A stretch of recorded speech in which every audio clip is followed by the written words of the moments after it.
असम के मुख्यमंत्री हेमंत बिस्वा शर्मा और पवन खेड़ा के बीच चल रहा विवाद थमने का नाम नहीं ले रहा दोस्तों। जी हां, पहले असम की सरकार सुप्रीम कोर्ट पहुंचती है कि पवन खेड़ा को जो तेलंगाना हाई कोर्ट ने जो जमानत दी है, 1 हफ्ते की जमानत जो दी है, उस जमानत पर रोक लगा दिया जाए। और सुप्रीम कोर्ट ने तेलंगाना हाई कोर्ट के उस फैसले को रद्द भी कर दिया। जी हां दोस्तों, जिसको लेकर खबरें चलने लगी कि पवन खेड़ा को बड़ा झटका लगा है। लेकिन आज दोस्तों मैं आपको बता दूं कि पवन खेड़ा सुप्रीम कोर्ट पहुंच चुके हैं। जी हां दोस्तों, पवन खेड़ा इस पूरे मामले को लेकर के सुप्रीम कोर्ट पहुंचे हुए हैं। और जैसे ही सुप्रीम कोर्ट पहुंचे हुए हैं, बताया जा रहा है कि अब पवन खेड़ा ने हेमंत बिस्वा शर्मा को फंसा दिया है। यानी अब हेमंत बिस्वा शर्मा की मुश्किलें बढ़ने वाली हैं। क्या सच में ऐसा होने जा रहा है दोस्तों? क्या कुछ है खबर में? खबर को बारीकी से पढ़ेंगे, समझेंगे और समझने की कोशिश करेंगे दोस्तों। सबसे पहले आप यह समझिए कि पवन खेड़ा और हेमंत बिस्वा शर्मा के बीच का यह चल रहा विवाद काफी समय हो गया और थमने का नाम नहीं ले रहा है। पहले यह कहा गया कि चुनाव से पहले का यह आरोप है, चुनाव के बाद तो खत्म हो जाएगा। लेकिन चुनाव के बाद तो असल में लड़ाई ये खुल करके सामने आ गई। उधर हेमंत बिस्वा शर्मा ने, उनकी सरकार ने, असम की सरकार ने जो है सुप्रीम कोर्ट का रुख किया। दूसरी तरफ असम की पुलिस जो है पवन खेड़ा के घर पहुंच जाती है। पवन खेड़ा भी रुकते नहीं है, वो नए वीडियो के साथ नया खुलासा करते हैं। फिर बाद में खबरें कहने लगी, भाई सुप्रीम को जो कांग्रेस पार्टी के जो सूत्र हैं उनके हिसाब से पता चलने लगा कि पवन खेड़ा बहुत जल्द नए तरीके से, नए दस्तावेज के साथ नया एक और खुलासा करने जा रहे हैं हेमंत बिस्वा शर्मा के खिलाफ और उनकी पत्नी के खिलाफ। हालांकि वो कब प्रेस कॉन्फ्रेंस होगा अभी अता पता नहीं चल पा रहा है, बहुत जल्द भी हो सकता है। खैर, सबसे पहले आज तक की खबर और आज तक की खबर के हेडलाइन को देखिए। राहत मिलेगा या झटका, पवन खेड़ा की याचिका पर आज सुप्रीम कोर्ट में बड़ी सुनवाई। दोस्तों, आज पवन खेड़ा की याचिका सुप्रीम कोर्ट में लगाई गई है, जिसको लेकर आज कहा जा रहा है कि बड़ी सुनवाई होने वाली है। अब उस फैसले पर निर्भर करता है कि झटका लगेगा पवन खेड़ा को या राहत मिलेगा। असम के मुख्यमंत्री हैं हेमंत बिस्वा शर्मा, उनको झटका लगे या राहत मिलेगा, ये बात की बात है। लेकिन इतना जरूर है कि पवन खेड़ा भी पीछे हटने को तैयार नहीं है। उन्होंने भी सुप्रीम कोर्ट के अंदर एक नई याचिका लगा दी है। खबर में जरा बारीकी से पढ़ते हैं।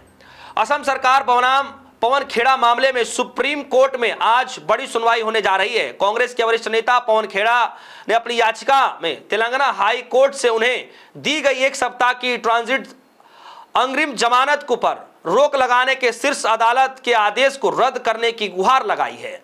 खेड़ा के पैरोकार वरिष्ठ अधिवक्ता अभिषेक मनु सिंघवी ने गुरुवार को इस याचिका पर तत्काल सुनवाई करने का आग्रह करते हुए चीफ जस्टिस की कोर्ट में उल्लेख किया था। पवन खेड़ा ने सुप्रीम कोर्ट से उनकी गिरफ्तारी पर लगा स्थगन आदेश नहीं हटाने का अनुरोध किया। खेड़ा का कहना है कि गुवाहाटी हाई कोर्ट 21 तारीख तक छुट्टी पर है, तब तक स्टे ऑर्डर नहीं हटाया जाए क्योंकि वो राहत के लिए अपने कानूनी अधिकारों का प्रयोग नहीं कर पाएंगे। कांग्रेस नेता का कहना है कि सुप्रीम कोर्ट ने उनकी गिरफ्तारी पर लगे स्टे हटाने का आदेश एक पक्षीय पारित किया था। कोर्ट ने उनकी बात नहीं सुनी। अब जस्टिस जेके महेश्वरी और जस्टिस अतुल एस चंद्रकर की पीठ खेड़ा की याचिका पर सुनवाई करेगी। यानी कहा यह जा रहा है पवन खेड़ा की तरफ से सुप्रीम कोर्ट में जो याचिका लगाई गई है उसमें यह दलीलें दी जा रही हैं कि असम की सरकार जब सुप्रीम कोर्ट में आती है तो सुप्रीम कोर्ट जो है सिर्फ असम की सरकारों की दलीलें सुनता है, जबकि पवन खेड़ा की दलीलें नहीं सुनी गई। तो एक पक्षीय जो है फैसला नहीं दिया जा सकता, जिसके बाद पवन खेड़ा ने एक नई याचिका लगाई है कि कम से कम जो तेलंगाना हाई कोर्ट ने जो अग्रिम जमानत जो दी है उसको एज इट इज ऐसे ही रहने दिया जाए। क्योंकि मैं अगर गुवाहाटी जाता हूं, गुवाहाटी हाई कोर्ट जाता हूं और वहां पर अगर मैं जमानत के लिए लगाता हूं तो वहां पर अभी समय नहीं है क्योंकि छुट्टियां चल रही हैं। तो तब तक के लिए मैं कानूनी लड़ाई लड़ सकूं, उसके लिए ये जमानत को ऐसे ही रहने दिया जाए, उसको बहाल कर दिया जाए, रद्द ना किया जाए, रोक ना लगाई जाए। इसीलिए सुप्रीम कोर्ट के अंदर में एक नई याचिका लगाई गई है पवन खेड़ा की तरफ से। दोस्तों, मामला आप सभी को पता है। दोस्तों, खुल करके कांग्रेस पार्टी के नेता अब पवन खेड़ा के साथ आने शुरू हो चुके हैं। सुनिए कि किस तरीके से जो उनके नेता हैं, बड़े बड़े प्रवक्ता हैं, वो पवन खेड़ा के समर्थन में क्या कुछ कह रहे हैं। एक एक वीडियो आप सिलसिलेवार तरीके सुनिए। अगर इन आरोपों में कोई भी सच्चाई नहीं होती तो असम के मुख्यमंत्री शायद ये कहते कि मेरी जांच कर लीजिए और जो सच होगा वो सबके सामने आ जाएगा। लेकिन ऐसा नहीं हुआ। वो झल्ला गए, वो आपा खो बैठे, वो पवन खेड़ा जी को गालियां देने लगे।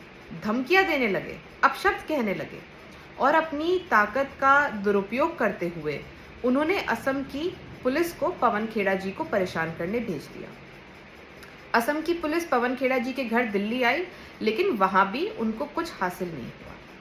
ये बहुत ही दुखद है कि एक मुख्यमंत्री के ऊपर सबूतों के साथ इस तरह के आरोप लगते हैं और देश की सरकार उसकी निष्पक्ष जांच नहीं करती है। साथ ही साथ मुख्यमंत्री खुद मुद्दों को उठाने वाले, भ्रष्टाचार की बात को उठाने वाले, सबूत देने वाले व्यक्ति को इस तरह से परेशान कर पाते हैं।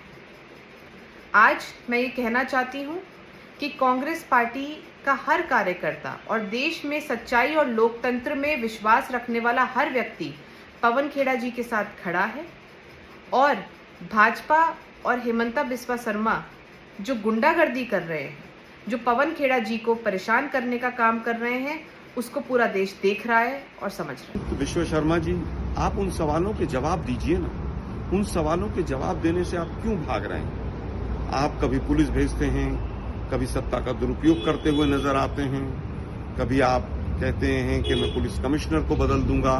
पूरी कांग्रेस पार्टी इस लोकतांत्रिक प्रक्रिया में पवन खेड़ा जी के साथ खड़ी हुई है। आपसे जो सवाल पूछे गए हैं उनके जवाब दीजिए।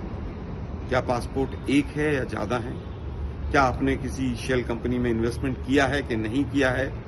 क्या आपकी प्रॉपर्टीज दुबई में हैं कि नहीं हैं? इन सवालों के जवाब देने की बजाय आप कांग्रेस पार्टी को, जो अंग्रेजों से नहीं डरी, उसको डराना और धमकाना चाहते हैं।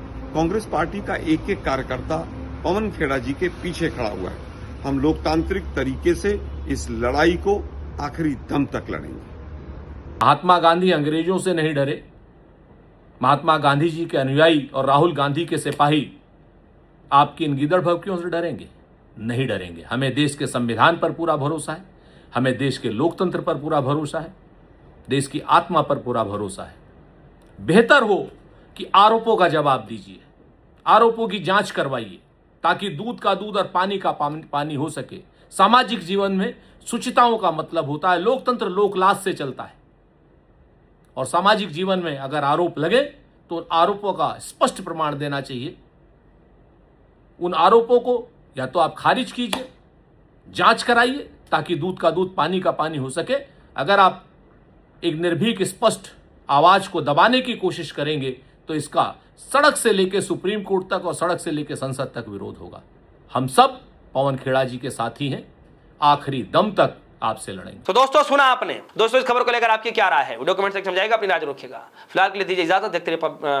देखते रहिए DS4 न्यूज। धन्यवाद।